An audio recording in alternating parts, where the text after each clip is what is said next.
Hi friends, welcome to TNPSC job channel. நம்ம TNPSC job சேனலில் தொடர்ச்சியாக டிஎன்பிஎஸ்சி குறித்த வீடியோக்கள் இடம்பெற இருக்குது. கண்டிப்பாக சப்ஸ்கிரைப் பண்ணிக்கோங்க, உங்கள் ஃப்ரெண்ட்ஸுக்கு ஷேர் பண்ணுங்கள், லைக் பண்ணுங்கள். வாங்க நம்ம இன்னைக்கு வீடியோக்குள்ளே போகலாம். சித்தர்களை நிறைமொழி மாந்தர் என குறிப்பிடுவது தொல்காப்பியம் திருக்குறள். சித்தன் என்னும் சொல் சிலப்பதிகாரம் நாடுகாண் கதையில் இடம்பெற்றுள்ளது. சித்தர்கள் என்றால் நிறைவடைந்தவர் என்று பொருள். சித்தர்களின் ஆதி சித்தர் திருமூலர். சித்தர்களின் கலகக்காரர் சிவவாக்கியர். ஞானத்தின் மிக்க அறநெறி நாட்டில்லை என்று கூறும் நூல் திருமந்திரம். தன்னை அறிந்த நிலையில் ஆன்மா தனக்குத்தானே தலைவனாய் நிற்கும் என்றவர் திருமூலர்.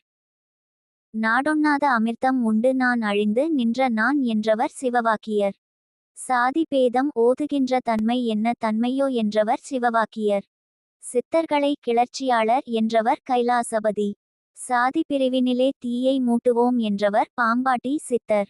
நந்தவனத்தில் ஓர் ஆண்டி என்ற பாடலை பாடியவர் கடுவெளி சித்தர்.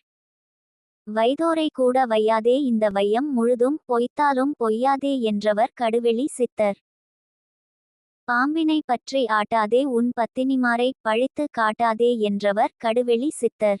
ஒன்றென்றிரு தெய்வம் உண்டென்றிரு என்று கூறியவர் பட்டினத்தார். ஆதி கபிலர் சொன்ன ஆகமத்தின் படி சாதி வகை இல்லாமல் சஞ்சரிப்பது எக்காலம் என்றவர் பத்ரகிரியார். மனமது செம்மையானால் மந்திரம் ஜெபிக்க வேண்டாம் என்று கூறியவர் அகத்தியர். ஞான பாமாலை எனப்படுவது அகத்தியரது பாடல்கள். உள்ளம் பெருங்கோயில் ஊன் உடம்பு ஆலயம் என்றவர் திருமூலர்.